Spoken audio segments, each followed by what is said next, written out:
வணக்கம். நான் உங்கள் தமிழ் பிரகாஷ்.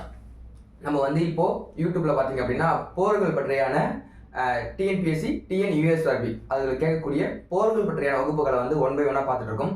கடைசியாக மராத்திய போர் வகுப்பில் முடிச்சிருக்கோம். 3 மராத்திய போரும் வகுப்பில் முடிச்சிருக்கோம். ஸோ இன்னைக்கு நம்ம இப்போ என்ன பார்க்க போறோம் அப்படின்னு பார்த்தீங்க அப்படின்னா மைசூர் போர். சரிங்களா? இது மைசூர் போரை பற்றி பார்த்தோம்னா 2 நபர்கள் ரொம்ப முக்கியம். சரிங்களா? ஃபர்ஸ்ட் ஒன்று ஹைதர் அலி, இரண்டாவது ஒன்று அவருடைய மகனான திப்பு சுல்தான். இவங்க 2 பேருமே இந்த போர்ல இடம் பெற்றிருப்பாங்க ஆங்கிலேயருக்கு எதிராக. சரிங்களா? ஸோ இந்த போரை பொறுத்த வரைக்கும் எப்படின்னா எல்லா தேர்வுகள்லையுமே கேட்கக்கூடியதான். கரெக்டாக சொல்ல போனோம்னா போன 2023ஆம் ஆண்டு நடைபெற்ற போலீஸ் கான்ஸ்டபிள் அந்த கிரேட் 2 போலீஸ் இருக்கும் இல்லையா, அந்த தேர்வுல கேள்வியில் இடம்பெற்றிருந்துச்சு. என்ன கேட்டா அப்படின்னா திப்பு சுல்தான் எந்த போரில் இறந்தார், அந்த மாதிரியான ஒரு கேள்விகள் கேட்கப்பட்டிருக்கும். இப்போ இதுல நம்ம என்ன பார்க்க போறோம்னா இந்த போர்களை பத்தியான ரொம்ப எளிமையா ரொம்ப சீக்கிரமா புரிஞ்சுக்கிற வகையில இந்த மைசூர் போரை பத்தி பார்க்க போறோம். இதுக்கான ஹேண்ட் நோட்ஸ் இந்த வீடியோ கீழே டிஸ்கிரிப்ஷன்ல வச்சிருக்கேன், பிடிஎஃப் வச்சிருக்கேன். ஸோ இந்த கிளாஸை முடிச்சுட்டு அந்த நோட்ஸ் வந்து நீங்க ரீட் பண்ணீங்கன்னாவே உங்களுக்கு இந்த போர்களை பத்தி முழு விவரங்கள் தெரியும். சரிங்களா? ஃபர்ஸ்ட் மைசூர் போர். ஃபர்ஸ்ட் ஒன்று மைசூர் போர். இந்த மைசூர் போர் பார்த்தீங்கன்னா 4 போர்கள் நடைபெற்றது. மைசூர் போர் பார்த்தீங்க அப்படின்னா 4 போர்களாக நடைபெற்றிருக்கும். முதல் போர் பார்த்தீங்க அப்படின்னா 1767 இருந்து 1769 வரை நடந்திருக்கும். இரண்டாவது போர் 1780 இருந்து 84 4 ஆண்டு நடைபெற்றிருக்கும். மூன்றாவது போர் 1790 இருந்து 1792 வரைக்கும் நடைபெற்றிருக்கும். கடைசி போர் 1799. ஏன் இது மட்டும் ஒரு வருஷம் நடந்திருக்குன்னா இந்த போர்லயே திப்பு சுல்தான் என்ன பண்ணுவாங்க, கொல்லப்படுவார். திப்பு சுல்தான் அந்த போர்ல என்ன பண்ணுவாங்கன்னா மரணம் அடைஞ்சிருவாங்க. சரிங்களா? அதனால அந்த போர்ல ஒரு ஆண்டோடைய அந்த போர் முடிவு கொண்டுரும். சரிங்களா? ஸோ இப்போ இந்த போரை பத்தி நம்ம என்ன தெரிஞ்சுக்கணும் அப்படின்னா ஃபர்ஸ்ட் இந்த போர்ல யாரெல்லாம் இடம் பெற்றிருக்காங்க அப்படின்னு தெரிஞ்சுக்கணும். இந்த போர்ல முக்கியமான 2 கேரக்டர்ஸ் அப்படின்னு பார்த்தீங்கன்னா ஹைதர் அலி, ரெண்டாவது ஒன்று அவருடைய மகன் திப்பு சுல்தான். அவங்களுக்கு எதிராப்புல ஆங்கிலேயர்களை அயர்குட் வருவாரு. அயர்குட் பார்த்துருக்கோம் இல்லையா, வந்தவாசி வீரர் அயர்குட் அவரு வருவாரு. அதுக்கு பின்னாடி கார்ன்வாலிஸ் பிரபு 1790-92ஆம் ஆண்டுகளில் இந்தியாவில் காவல்துறை உருவாக்கியார் அப்படின்னு படிச்சிருப்போம் இல்லையா, காரன்வாலிஸ் பிரபு அவர் வருவாரு. அதுக்கு பின்னாடி துணைப்படை திட்டத்தை கொண்டு வந்த வெள்ளோசி பிரபு. ஸோ இவங்க எல்லாருமே அந்தந்த காலத்துல இவங்க எல்லாருமே என்ன பண்ணிருப்பாங்க அப்படின்னா திப்பு சுல்தானையும் அவருடைய தந்தையுமான ஹைதர் அலியும் எடுத்துருப்பாங்க. சரிங்களா? ஸோ இப்போ நம்ம இந்த போரை பத்தி தெரிஞ்சுக்கிட்டோம். என்னது, மைசூர்ல இருக்க ஒரு சாம்ராஜ்யத்துல ஹைதர் அலி என்ன பண்ணிருக்காரு, ஆட்சி பண்ணிட்டு இருக்காரு. அவரை என்ன பண்றாங்க, பிரிட்டிஷ்காரங்க டார்கெட் பண்றாங்க. இப்போ அவர் எதிர்த்து போர் பண்ண போறாரு. அந்த போர் 4 போர்னு பார்த்துட்டோம் இல்லையா. இப்போ அந்த ஹைதர் அலின்னு ஒரு நபரை சொன்னோம் இல்லையா, அந்த ஹைதர் அலியோட பேக்ரவுண்ட் பார்க்கணும். ஹைதர் அலி பிறக்கிறப்பவே அரசரான்னு சொல்லி கேட்டா அப்படி கிடையாது. ஹைதர் அலி பிறக்கிறப்பவே அரசர் கிடையாது. ஹைதர் அலியோட பேக்ரவுண்ட் சொல்லிட்டு இருக்கு. சரிங்களா? ஹைதரோட அப்பா இருக்காங்க இல்லையா, அவங்க அப்பா கர்நாடகாவில் இருக்க உடையார் அப்படிங்கிற ஒரு வம்சத்துக்கு கீழே ஒர்க் பண்ணிட்டு இருக்காங்க. படையாளர் இருக்காங்க. அவர் பேர் முகமது. சரிங்களா? யாரு, ஹைதருடைய தந்தை கர்நாடகா பகுதியில் இருக்க உடையார் அப்படிங்கிற ஒரு வம்சத்துக்கிட்ட என்ன பண்ணிட்டு இருக்காங்க, படையில ஒரு தளபதி என்ன பண்றாங்கன்னா ஒர்க் பண்ணிட்டு இருக்காங்க. சரிங்களா? வேலையாளா பணி செஞ்சுட்டு இருக்காங்க. இப்படி நாள் போக போக 1620 வருஷம் 1620வது வருஷம் ஹைதர் அலி பிறக்கிறாரு. ஹைதர் அலி பிறக்கிறப்போ அவருடைய தந்தை இருக்காரு இல்லையா, அவருடைய தந்தை பாத்தீங்க அப்படின்னா அந்த உடையார் வம்சத்துக்கிட்ட பணி செஞ்சு வந்துட்டு இருக்காங்க. இப்படிதான் ஹைதர் அலி என்ன பண்றாரு அப்படின்னா அவர் அந்த உடையார் வம்சத்துக்கிட்ட இவரும் படிக்க போறாரு. அவங்க அப்பா மறைவுக்கு பின்னாடி ஹைதர் அலி என்ன பண்றாரு, உடையார் வம்சத்துக்கிட்ட அந்த பணிக்கு வேலையாளர் அந்த பணிக்கு போய் ஜாயின் பண்றாரு. இப்ப ஜாயின் பண்ண பின்னாடி கரெக்டா இந்த உடையார் வம்சத்துக்கும் அவங்களுக்கு மேல பாத்தீங்க அப்படின்னு மகாராஷ்டிரா, அதாவது இப்ப இருக்க மராத்தியா, அந்த மராத்தியாவில் இருக்கிற அந்த பேஷ்வாக்கள் சொல்லக்கூடிய அவங்களுக்கும் இந்த உடையார் வம்சத்துக்கும் அடிக்கடி போர் வந்துகிட்டே இருக்கும். அந்த சிவாஜி ஃபேமிலி சொல்றோம் இல்லையா, மராத்தி சிவாஜி, வீர சிவாஜி, அவங்களுடைய அந்த அணிக்கும் இந்த உடையார் வம்சத்துக்கும் அடிக்கடி என்னன்னா போர் ஏற்பட்டுக்கிட்டே இருக்கும். அந்த பேஷ்வாக்களுக்கும் உடையார் வம்சத்துக்கும் அடிக்கடி போர் ஏற்பட்டுட்டே இருக்கு. சரிங்களா? இந்த போறப்போ எல்லாருமே பயப்படுறாங்க. யார்கிட்ட, அந்த மராத்தியர்கிட்ட போய் போருக்கு போறதுக்கு இந்த உடையார் வம்சத்தில் இருக்க அத்தனை பணியாளருக்கும் என்ன பண்றாங்கன்னா பயப்படுறாங்க. ஏன்னா அவங்க என்ன, அந்த மராத்தியர்கள் சொன்னோம் இல்லையா, அவங்க எந்த மாதிரியான போர்களை கையாளுறாங்க பாத்தீங்க அப்படின்னா கொரில்லா முறை போர் நம்ம படிச்சிருப்போம், மறைந்திருந்து தாக்குதல், அந்த மாதிரியான போர்களை கையாளுறதுல கை தேர்ந்தவர்கள் யாருன்னு சொல்லி பாத்தீங்க அப்படின்னா அந்த மராத்தியர்கள். அப்ப அவங்க கிட்ட படைக்கு போருக்கு போறதுக்கு இந்த உடையார் வம்சத்தில் இருக்கிறவங்க என்ன பண்றாங்கன்னா பயப்படுறாங்க. இப்போ கரெக்டா கதைக்கு வந்திருக்கேன். இந்த இடத்துல ஹைதர் அலி ஒரு சின்ன பையனா உடையார் வம்சத்துல நஞ்சுண்ட நாயர், நல்லா புரிஞ்சுக்கணும், கர்நாடகாவை சேர்ந்த உடையார் வம்சத்துக்கிட்ட யார் வேலை செஞ்சுட்டு இருக்கா, ஹைதர் அலி பணியாற்றிட்டு இருக்காரு. அப்போ மராத்தியர்கள் என்ன பண்றாங்க, போருக்கு வராங்க. சரிங்களா? அப்ப மராத்தியர்கள் போருக்கு வராங்க. அவங்க போருக்கு வரப்போ அரசரா யார் இருந்தாங்கன்னா நஞ்சுண்ட நாயர் அப்படின்னு ஒரு அரசர் தான் என்ன பண்ணிட்டு இருக்காரு, அந்த உடையார் வம்சத்தை சேர்ந்து ஆட்சி பண்ணிட்டு இருக்காரு. அவரு கீழே தான் ஹைதர் அலி என்ன பண்றாரு, பணியாற்றிட்டு இருக்காரு. சரிங்களா? இப்போ மராத்தியர்கள் என்ன பண்றாங்கன்னா போருக்கு வராங்க. இப்போ கதையா தெரிஞ்சுக்குங்க. இந்த நஞ்சுண்ட நாயர் என்ன சொல்றாரு அப்படின்னா, அவருடைய படை தளபதி இருப்பாங்களே அவங்க கிட்ட சொல்றாங்க, இந்த மாதிரி மராத்தியர்கள் வந்து நம்ம மேல போர் தொடுத்து வராங்க, நீங்க எல்லாம் போய் என்ன பண்ணுங்க, அந்த போரை சமாளிங்க அப்படின்னு சொல்லிட்டு நஞ்சுண்ட நாயர் சொல்றாங்க. மற்ற படை தளபதிகள் பயப்படுறாங்க. ஐயோ நான் போக மாட்டேன், மராத்தியர்கள் வந்து ரொம்ப மோசமானவங்க, அவங்க அந்த கொரில்லா முறையில போர் பண்ணக்கூடியவங்க, நம்ம போய் அவங்க கிட்ட போர் பண்ணோம்னா நம்ம தோத்து போயிடுவோம், எங்களுக்கு உயிருக்கெல்லாம் உத்தரவாதம் இருக்காது, அதனால நாங்க போகல அப்படிங்கிற மாதிரி எல்லாம் பின்வாங்குறாங்க. அப்ப ஹைதர் அலிக்கு பாத்தீங்கன்னா கிட்டத்தட்ட ஒரு 20-30 அந்த வயசுக்குள்ள இளைஞர். சரிங்களா? அந்த வயசுக்குள்ள தான் இருப்பாரு. அவர் என்ன பண்றாருன்னா, அவர் மொத்த படையும் யாரு, உடையார் வம்சத்தை சேர்ந்த நஞ்சுண்ட நாயரோட மொத்த படையும் கூட்டிக்கிட்டு போருக்கு போறாரு. அந்த போர்ல மராத்தியர்கள் வெல்றாரு. யாரை வெல்றாங்க, மராத்தியர் சொல்றோம் இல்லையா, அந்த மராத்தியர்களை தோற்கடிக்கிறார். மராத்தியர்களை தோற்கடிச்சுட்டு ஹைதர் அலி வெற்றி பெறார். சரிங்களா? இந்த வெற்றியை கொண்டாடும் விதமாக எது, மராத்தியர்களுக்கும் ஹைதர் அலிக்கும் இப்ப வரைக்கும் ஹைதர் அலி அரசர் கிடையாது, ஒரு படை தளபதி தான். ஹைதர் அலி என்ன பண்றாரு, வெற்றி பெறாரு. அந்த வெற்றியை கொண்டாடுறதுக்காக அங்க மக்கள் இருப்பாங்க இல்லையா, அந்த மக்கள்லாம் சேர்ந்து பதே ஹைதர் பகதூர் என்ற பட்டத்தை வழங்கினர். புரிய நினைக்கிறேன். ஹைதர் அலிக்கு மக்கள் எல்லாரும் சேர்ந்து ஒரு பட்டம் கொடுக்குறாங்க. பதே ஹைதர் பகதூர் அப்படிங்கிற ஒரு பட்டம் வழங்கப்பட்டது. எதுக்காக வழங்கப்பட்டதுன்னு கேட்டா, மராத்தியர்கள் இருக்காங்க இல்லையா, அந்த மராத்தியர்கள் கிட்ட இங்க இருக்கிற ஹைதர் அலி டீம் சண்டைக்கு போறாங்க. அந்த சண்டையில ஹைதர் அலி வெற்றி பெறாரு. ஸோ அதை போற்றும் வகையில மக்கள் என்னறாங்க, பதே ஹைதர் பகதூர் அப்படிங்கிற பட்டத்தை கொடுத்து அவரை சிறப்பிக்கிறாங்க. சரிங்களா? இப்படி நாள் போயிட்டே இருக்கு.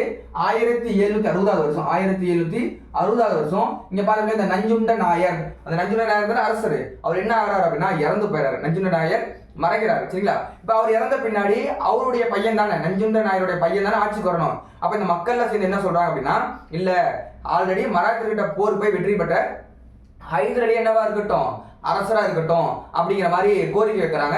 அதுக்கு அவங்க என்ன பண்றாங்கன்னா அக்செப்ட் பண்ணிக்கிறாங்க. சரி ஹைதர் அலி என்ன பண்ணிட்டோம், அரியணை என்ன சொல்றாங்க. அப்போ 1760 1761 இந்த ஆண்டு காலகட்டத்தில் தான் ஹைதர் அலி மைசூர் சமஸ்தானத்தின் அரசராக முடிசூட்டக் கொள்கிறார். சரிங்களா?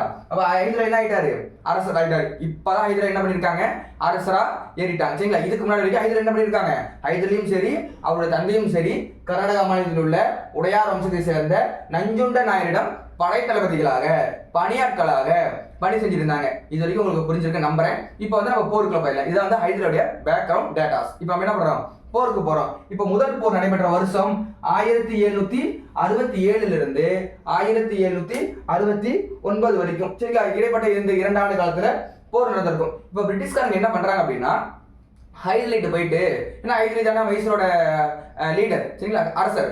ஹைதர் போயிட்டு பிரிட்டிஷ்காரங்க கேட்கறாங்க, இந்த மாதிரி வந்து நான் அந்த உங்களுடைய கண்ட்ரோல் இருக்க பகுதிகளில் நான் வந்து வணிகம் செய்யலான்னு இருக்கேன், நீங்க கொஞ்சம் எனக்கு என்ன பண்ணுங்க, ஆதரவு கொடுங்க அப்படிங்கிற மாதிரி பிரிட்டிஷ் போயிட்டு ஹைதர் அப்ரோச் பண்றாங்க. ஹைதர் அலி வந்து முடியாது சொல்லிடுறாரு, இல்ல அதெல்லாம் வந்து பண்ண முடியாது அப்படின்னு சொல்லிடுறாங்க. இப்போ ஹைதர் அந்த பிரிட்டிஷ்காரங்க இருக்காங்க இல்லையா, அவங்க இந்த கோயம்புத்தூர், திருப்பூர், ஈரோடு, அதாவது ஹைதர் அலி கீழே இருக்கிற இடங்களெல்லாம் அவங்க என்ன பண்றாங்க, கேப்சர் பண்றாங்க. ஹைதர் அலி கீழே இருக்கிற இடங்கள் எல்லாமே பிரிட்டிஷ்காரங்க என்ன பண்றாங்க, கேப்சர் பண்றாங்க. உடனே ஹைதர் அலி என்ன பண்றாருன்னா போர் தொடுத்து போறாங்க. ஹைதர் அலி என்ன பண்றாரு, போர் தொடுத்து போறாரு. அந்த போர் மூலியமா பிரிட்டிஷ்காரங்க இருக்காங்க இல்லையா, அவங்களுடைய இடங்கள்ல என்ன பண்றாங்க அப்படின்னா கேப்சர் பண்றாங்க. சரி, ஹைதர் அலி பிரிட்டிஷோட இடத்தை கேப்சர் பண்றாங்க. பிரிட்டிஷ்காரங்க என்ன பண்றாங்க, இவ ஹைதர் அலியோட இடத்தை கேப்சர் பண்றாங்க. முதல் போர் நடந்துட்டு இருக்கு 1767 இருந்து 1769 இந்த காலகட்டத்தில். இப்போ ஹைதர் படைகள் வந்து குறையுது. இந்த போர் எங்க நடக்குதுன்னா சென்னையில் நடந்துட்டு இருக்கு. சென்னையில நடந்துட்டு இருக்கு. இப்போ ஹைதர் படைகள் எல்லாம் வந்து ரொம்ப குறைஞ்சிட்டே இருக்கு. இப்போ என்ன பண்றாங்க அப்படின்னா பிரிட்டிஷ்காரங்க வந்து உடன்படிக்கைக்கு கூப்பிடுறாங்க. சரி வாங்க நம்ம 2 பேர் சேர்ந்து ஒரு உடன்படிக்கை போட்டுக்கலாம் அப்படிங்கிற மாதிரி சொல்றாங்க. இப்போ ஹைதர் என்ன பண்றாங்க அப்படின்னா பிரிட்டிஷ்காரங்க ஆங்கிலேயர்களுக்கும் ஹைதர் அலிக்கும் ஒரு உடன்படிக்கை கையெழுத்தாகுது. சரிங்களா? அந்த உடன்படிக்கை பேரு மதராஸ் உடன்படிக்கை. முதலாவது மைசூர் போர் நடைபெற்ற ஆண்டு அப்படின்னா 1767 இருந்து 69 வரைக்கும். இந்த மைசூர் போர், முதலாம் மைசூர் போர் எதன் அடிப்படையில் முடிவுக்கு வந்தது அப்படின்னா மதராஸ் உடன்படிக்கை மூலம் முடிவுக்கு வந்தது. இப்போ உடன்படிக்கை அப்படின்னா 2 பேர் சமரசமா கேட்டுருக்கணும்ல. இப்போ நான் கேட்கறேன், எனக்கு நீங்க அதை கொடுத்தா நான் போர் நிறுத்திக்கிறேன். அவங்க என்ன கேட்பாங்க, நான் ஏதாவது கொடுத்தா அவங்க போர் நிறுத்தி சொல்லுவாங்க இல்லையா, அதுபடி உடன்படிக்கை போடுறாங்க. இந்த உடன்படிக்கை என்ன சொல்லுது அப்படின்னா, ஹைதர் அலி இருக்கார் இல்லையா, அவர் பிடித்த இடங்கள் எல்லாமே யாரு கொடுக்கணும், பிரிட்டிஷ் கொடுத்துடணும். சரி, இது பிரிட்டிஷ் கேட்கறது. ஹைதர் அலி என்ன கேட்கறாரு அப்படின்னா, சரி ஓகே நான் அந்த மாதிரி பண்ணிடுறேன், எனக்கு ஒன்றும் பிரச்சனை கிடையாது. நான் எனக்கு என்ன வேணும் அப்படின்னா, இந்த மாதிரி மற்றவங்க யாராவது போர் தொடுத்து வந்தாங்கன்னா, லைக் மராத்தியர்கள் இல்ல பிரெஞ்சுக்காரங்க வேற யாராவது என் மீது போர் தொடுத்து வந்தாங்க அப்படின்னா நீங்க என்ன பண்ணணும், உங்களுடைய படையை கொடுத்து எனக்கு உதவணும் அப்படிங்கிற மாதிரி யாரு கேட்டிருப்பாங்க அப்படின்னா ஹைதர் அலி பிரிட்டிஷ்காரங்க டிமாண்ட் பண்ணியிருப்பாங்க. பிரிட்டிஷ்காரங்க என்ன பண்ணிருப்பாங்க, சரி இந்த போர் முடிச்சா போதுங்கிற மாதிரி, சரி ஓகே என்ன பண்ணிக்கலாம், நான் கேட்குற மாதிரி என்ன பண்ணிக்கிறேன்னா நான் கொடுத்துட்றேன் அப்படின்னு சொல்லிட்டு என்ன பண்ணிருப்பாங்கன்னா இந்த முதலாம் மைசூர் போற முடிவு கொண்டு வந்திருப்பாங்க மதராஸ் உடன்படிக்கை மூலம். இந்த ஹைதர் அலி என்ன கேட்கிறாரு, யாராவது என் மேல போர் தொடுத்து வந்தாங்கன்னா பிரிட்டிஷ் இருக்காங்க இல்லையா, பிரிட்டிஷ் எல்லாம் படை கொடுத்து உதவ வேண்டும், படை உதவி செய்ய வேண்டும் அப்படின்னு சொல்லிட்டு யாரு கேட்கிறா, ஹைதர் அலி கேட்கறாங்க. அதுக்கு பிரிட்டிஷ்காரங்க என்ன பண்ணிக்கிறாங்க, சம்மதம் தெரிவிக்கிறாங்க. இதன் அடிப்படையில இந்த ஒப்பந்தத்தின் மூலமாக முதலாவது கர்நாடக போர், சரி முதலாவது மைசூர் போர் என்ன ஆகுது, முடிவுக்கு வருது. சரிங்களா, இப்ப முடிவுக்கு வந்துருச்சு. இப்படி நாள் போயிட்டே இருக்கப்போ 1770 அந்த காலகட்டத்தில் 1770 72 அந்த காலகட்டத்தில் திரும்ப வந்து என்ன பண்றாங்கன்னா மராத்தியர்கள் இருக்காங்க இல்லையா, முன்ன பார்த்தோம்ல மராத்தியர்கள், அவங்க திரும்பவும் ஹைதர் அலி டீம் மேல போர் தொடுக்கிறாங்க. இப்ப ஹைதர் அலி என்ன பண்ணுவாரு, முதலாம் மதராஸ் இந்த உடன்படிக்கை இல்லையா, முதலாம் மைசூர் போருக்கு போடப்பட்ட உடன்படிக்கை, அந்த உடன்படிக்கை என்ன சொல்லியிருக்கு, யாராவது ஹைதர் அலி மேல போர் பண்ணி வராங்க அப்படின்னா பிரிட்டிஷ்காரங்க என்ன பண்ணுவாங்க, படை கொடுத்து உதவணும் இல்லையா, அப்படித்தானே இந்த உடன்படிக்கை சொல்லுது. இப்போ ஹைதர் அலி கேட்கிறாரு, இந்த மாதிரி அவங்க மராத்தியர்களின் மீது படை போர் தொடுத்து வராங்க அறிவிச்சிருக்காங்க, நீங்க என்ன பண்ணுங்க அப்படின்னா எனக்கு படை கொடுத்து உதவுங்க அப்படின்னு சொல்லிட்டு யாரு கேட்கறா, ஹைதர் அலி போய் பிரிட்டிஷை கேட்கறாங்க. அப்ப பிரிட்டிஷ் என்ன சொல்றாங்கன்னா அதெல்லாம் கொடுத்து உதவ முடியாது அப்படிங்கிறாங்க. இப்ப என்ன பண்றாங்க, பிரிட்டிஷ் கை விரிச்சிடறாங்க. யாருக்கு, ஹைதர் அலிக்கு கை விரிச்சிடறாங்க. மேல உங்களுக்கு படையெல்லாம் கொடுக்க முடியாதுங்க, அன்னைக்கு நான் என்ன பண்ணிருக்கேன், சும்மா சொன்னேன், நான் அன்னைக்கு வந்து அன்னைக்கு அந்த கையெழுத்தாகிறதுக்காக அப்படி சொன்னேங்க அப்படின்னு சொல்லிட்டு முடிச்சு விட்றாங்க. இப்போ ஹைதர் அலி என்ன பண்றாருன்னா மராத்தியர்கள் வந்து திரும்பவும் யார் மேல படையெடுத்து வராங்க, ஹைதர் அலி மேல படையெடுத்து வராங்க. ஹைதர் அலி எப்படியோ அதை தப்பி தவறி என்ன பண்ணிட்டாரு, வெற்றி பெற்றாரு. போய் சண்டை போட்டு மராத்தியர்களை வீழ்த்தி என்ன பண்றாரு, அந்த பேஸ் ஷாட்ல வீழ்த்தி என்ன பண்றாரு, வெற்றி பெற்றாரு. இப்போ வெற்றி பெற்ற முன்னாடி வெற்றி பெற்றது அதுக்கப்புறம் ஹைதர் அலி யோசிக்கிறாரு, இந்த மாதிரி பிரிட்டிஷ்காரங்க நம்மளை ஏமாத்திட்டாங்க, ஸோ அதனால என்ன பண்றோம், அவங்க மேல போர் தொடர்ந்து சொல்லிட்டு இதுதான் இரண்டாவது மைசூர் போருக்கு அடித்தளம் அமைக்குது. சரிங்களா, இப்போ இரண்டாவது மைசூர் போர் 1780 இருந்து 1784 வரைக்கும். சரிங்களா, இப்போ ஹைதர் அலி நினைச்சோடனே சண்டை போட்டுற முடியுமா, ஹைதர் அலி நினைச்சோனையும் போய் சண்டை போட முடியுமா, கண்டிப்பா முடியாது. அதுக்கு ஒரு காலம் வேணும் இல்லையா. இப்போ இந்த காலகட்டத்தில் 1780 84 இந்த காலகட்டத்தில் பிரிட்டிஷ் இருக்காங்க இல்லையா, அவங்க வந்து உலகத்துல மற்ற நாடுகள்லாம் பிடிக்கிறதுல மும்முரமா இருந்திருக்காங்க. சரிங்களா, அப்ப என்ன பண்றாங்கன்னா அமெரிக்கா பகுதி இருக்கு இல்லையா, அந்த அமெரிக்கா பகுதியில இருந்து பிரிட்டிஷ்காரங்க வந்து போர் பண்ணிட்டு இருக்காங்க. இப்போ பிரிட்டிஷ் வந்து எங்க லண்டன் கவுன்சில் இருந்து ஒரு உத்தரவு வருது, இங்க இந்தியாவில் இல்ல பிரிட்டிஷ் கீழே காலனி ஆதிக்கம் இருக்க எல்லா நாடுகளும் இருக்கிற படை தளபதிகளும் அமெரிக்காவுக்கு கிளம்பி வாங்க அப்படிங்கிற மாதிரி என்ன பண்றாங்க, மேலிடத்துல இருந்து உத்தரவு பிரிட்டிஷோட ராணுவத்துக்கு. அப்ப இந்தியாவில் பிரிட்டிஷ் கீழே தானே இருக்கு. இப்போ உடனே என்ன பண்றாங்கன்னா இந்தியாவில் இருக்க எல்லா படை தளபதிகளும் கிளம்பி எங்க போறாங்க அப்படின்னா அமெரிக்கா போறாங்க. சரிங்களா, இது நடக்கிற காலம் பார்த்தீங்கன்னா 1778 79 அந்த காலகட்டத்தில் இது நடந்துட்டு இருக்கு. சரிங்களா, 1770 இருந்து 78 அந்த காலகட்டத்தில் இது நடந்துட்டு இருக்கு. இப்போ இந்தியாவில் இருக்க எல்லா படைகளும் எங்க போயிட்டாங்க, அமெரிக்கா நோக்கி கடல் பயணத்தை மேற்கொள்றாங்க. இப்போ ஹைதர் அலி என்ன பண்றாருன்னா, சரி இப்போ நம்ம என்ன பண்ணலாம், இரண்டாவது மைசூர் போரை தொடங்கலாம் சொல்லிட்டு இவர் என்ன பண்றாரு, போருக்கான அறிவிப்பை வெளியிடுறாரு. உடனே இந்த செய்தி எங்க போகும், அங்க கவுன்சில் போகும் இல்லையா, பிரிட்டிஷ் போகும் இல்லையா.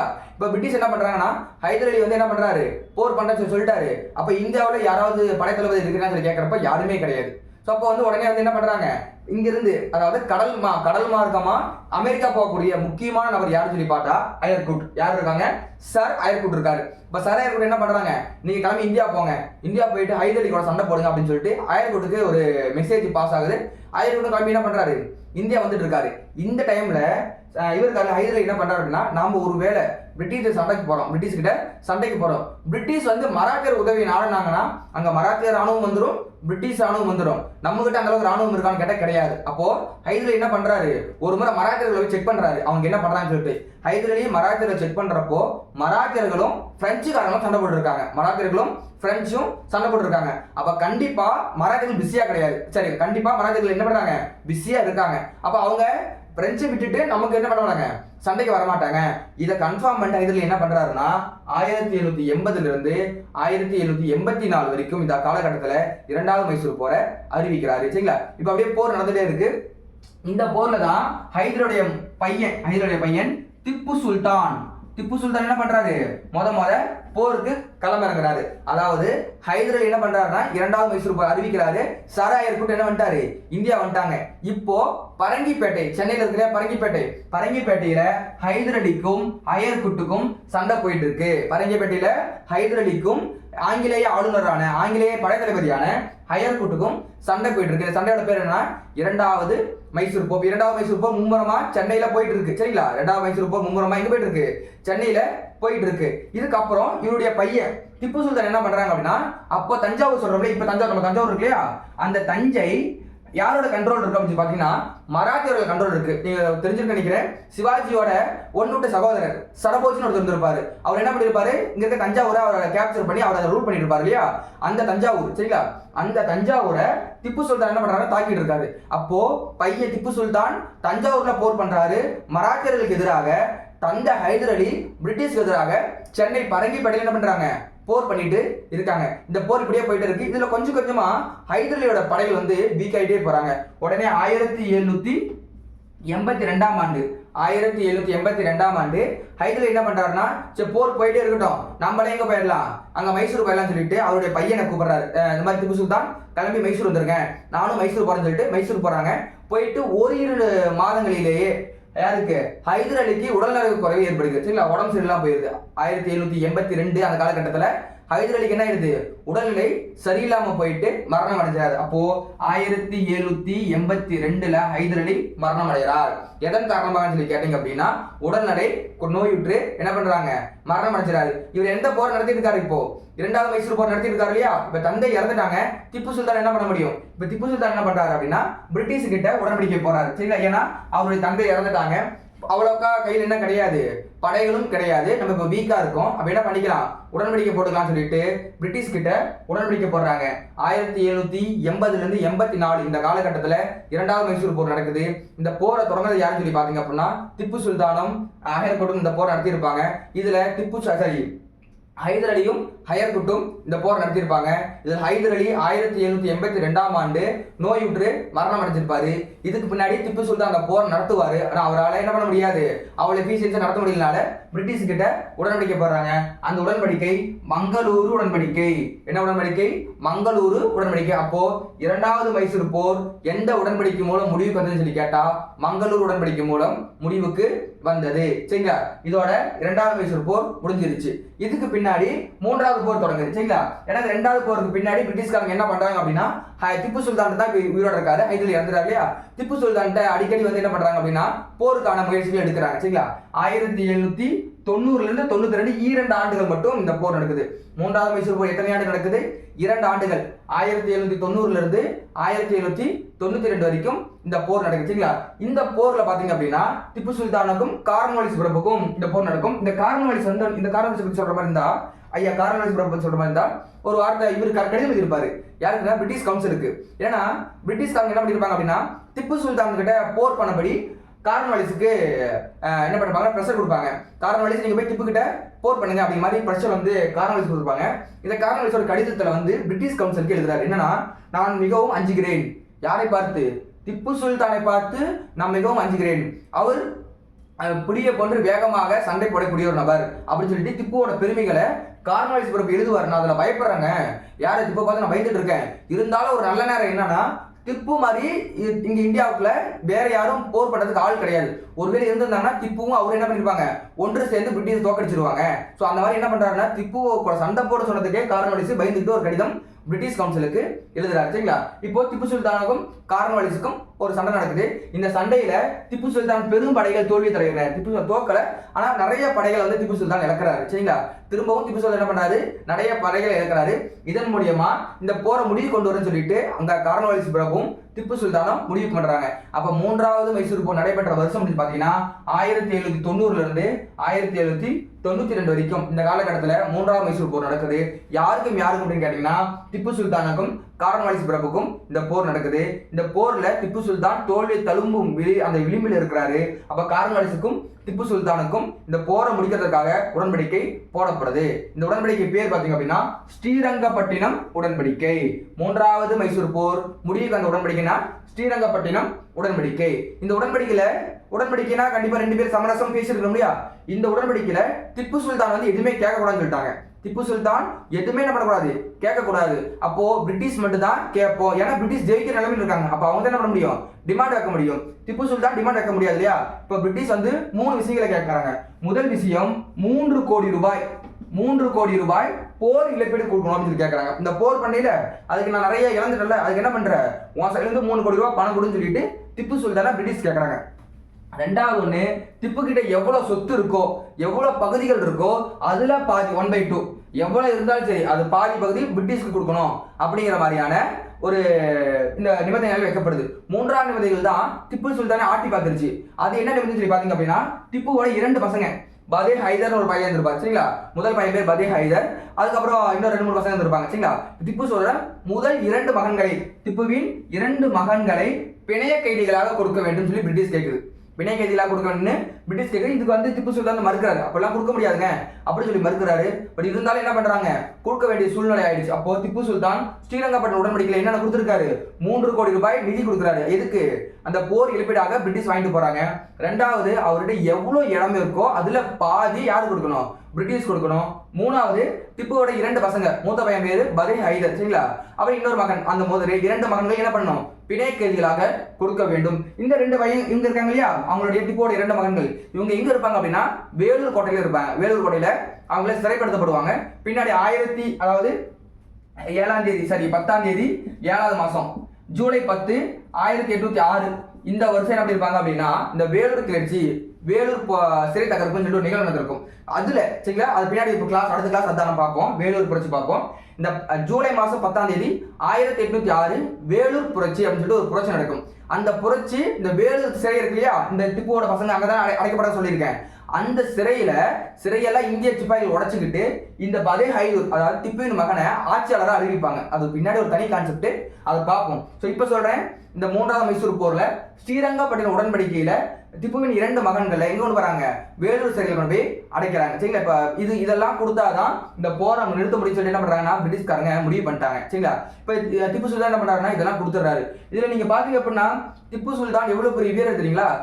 அவருடைய பேரை சொன்னதுக்கே கார்ன்வாலிஸ் பிரபு வந்து பயந்து பிரிட்டிஷருக்கு என்ன பண்றாரு, கடிதம் ஒன்று எழுதுறாரு சரிங்களா, பிரிட்டனுக்கு கடிதம் எழுதுறாரு. இன்னொன்னு, இப்ப நம்ம இது பண்றோம் இல்லையா, அந்த ராக்கெட்லாம் வரும்ல, அதுக்கு அடித்தளம் விட்டது யாருன்னு கேட்டீங்கன்னா திப்பு சுல்தான் தான். அவரோட அந்த போர் யுத்தியில அம்பு எழுதுறாங்களே, அந்த அம்புக்கு பின்னாடி தீய வச்சு நெருப்பை வச்சு வேகம் அனுப்புறாராமா. ஸோ அதை வந்து நம்மளுடைய முன்னாள் குடியரசுத் தலைவர் ஏபிஜே அப்துல் கலாம் இருக்காங்க இல்லையா, அவங்க அவரோட புத்தகத்திலேயே சொல்லியிருப்பாரு அதாவது திப்பு சுல்தான் பத்தி.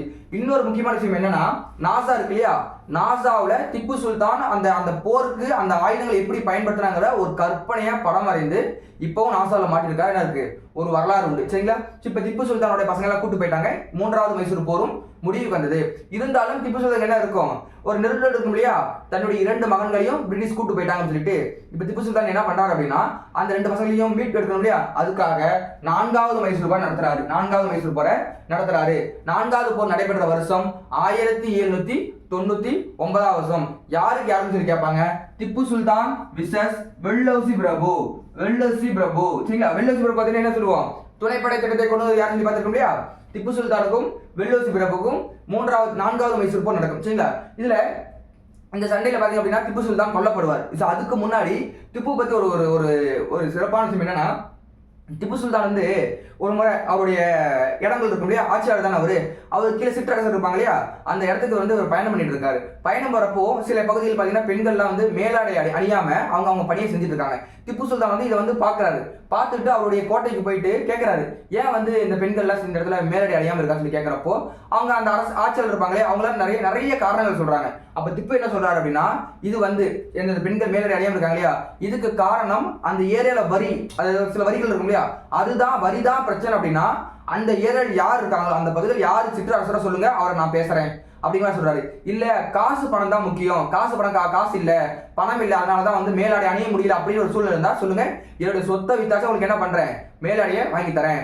3வது என்ன சொல்றாங்கன்னா, இல்ல அவங்க வீட்டுல இருக்கிற இந்த சடங்கு சம்பிரதாயம் என்ன பிரச்சனை அப்படின்னா, அவங்க வீட்டு ஆண்கள் அண்ணனையோ அப்பாவையோ தம்பியோ கூப்பிடுங்க, நான் கூப்பிட்டு பேசுறேன், உங்க வீட்டு பெண்கள் இப்படி இருந்தா சரியா சொல்லி கூப்பிட்டு பேசுன்னு சொல்லிட்டு ஸோ அவ்வளவு பாதுகாப்பான ஒரு விஷயத்தை திப்பு சுல்தான் பண்ணியிருப்பார் சரிங்களா. இப்ப திப்பு சுல்தான் 4வது போர் வந்து தன்னுடைய மகன்களை மீட்கணும், பிரிட்டிஷ் சண்டை போடுறதுக்காக 1799 வருஷம் திப்பு சுல்தானுக்கும் வெல்லௌசி பிரபுக்கும் சண்டை நடக்குது சரிங்களா. இந்த சண்டையில திப்பு சுல்தான் முதல் நாள் சண்டையில பாதி படைகளை இழந்துடுறாரு, பாதி படைகளை இழந்துட்டு போயிடாரு.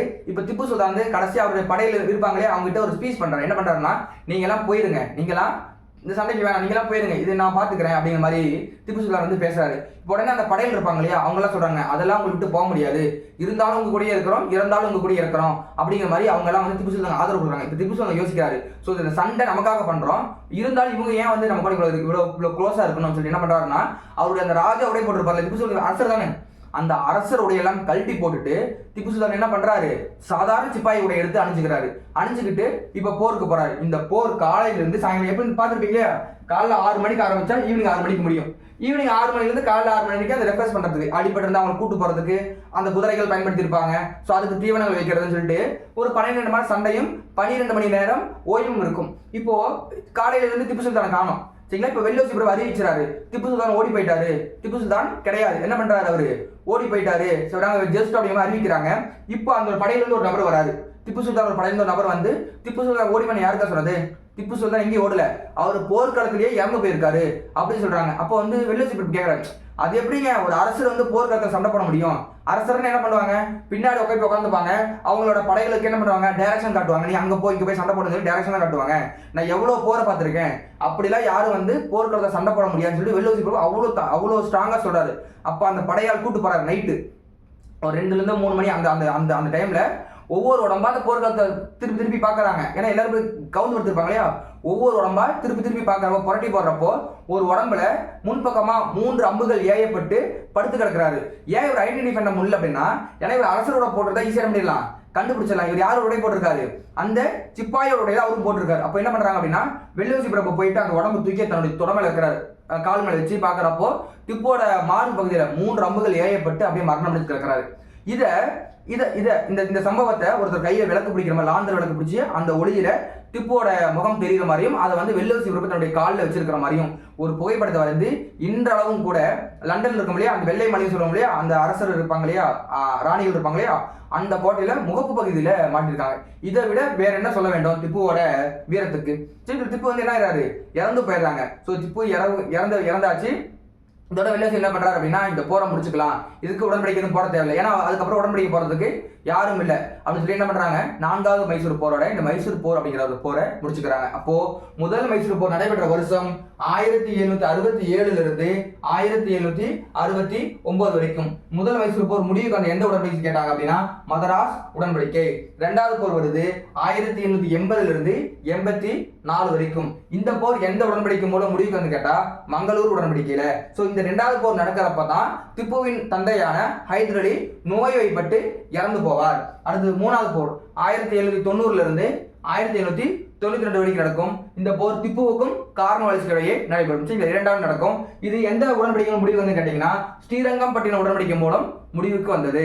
4வது போர் நடக்குது 1799 வருஷம். 1799 வருஷம் திப்பு சுல்தான் என்ன ஆயிடுறாரு, போர்லயே மரணமடைகிறார். இதுதான் போன பிசி கான்செப்ட் கொஸ்டின்ல கேட்டுறாங்கன்னா திப்பு சுல்தான் எந்த போரில் மறைந்தார் அப்படின்னு கேட்டிருப்பாங்க. சரிங்களா, இதோட இன்னைக்கு நம்ம என்ன கிளாஸ் பார்த்துருக்கோம், மைசூர் போர் முழுசா பார்த்து முடிச்சாச்சு. மைசூர் போர்ல மொத்தம் 4 போர் இருக்கும். இந்த 4 போருக்கான ஆண்டு ரொம்ப முக்கியம். உடன்படிக்கை எந்த உடன்படிக்கை மூலமா போர் முடிக்க வந்ததுன்னு சொல்லிட்டு இந்த கேள்விகள் ரொம்ப முக்கியமா இருக்கும். சரிங்களா, அடுத்த கிளாஸ் என்ன பார்க்க போறோம்னா பிளாசி போர், பக்சார் போர், இருட்டறை துயர சம்பவம். சரி, இது 3ம் பார்த்தோம் அப்படின்னா நமக்கு என்ன முடிஞ்சு அப்படின்னா ஓரளவுக்கு போர்கள் முடிஞ்சது. இதுக்கப்புறம் கர்நாடகா போர் ஒரு 3 போர் இருக்கும். நம்ம ஆல்ரெடி மராத்திய போர் போட்டாச்சு. சரிங்களா, ஸோ பார்க்காதவங்க ப்ரீவியஸ் போர் கிளாஸ்ல போய் பார்த்துக்கோங்க. தேங்க்யூ.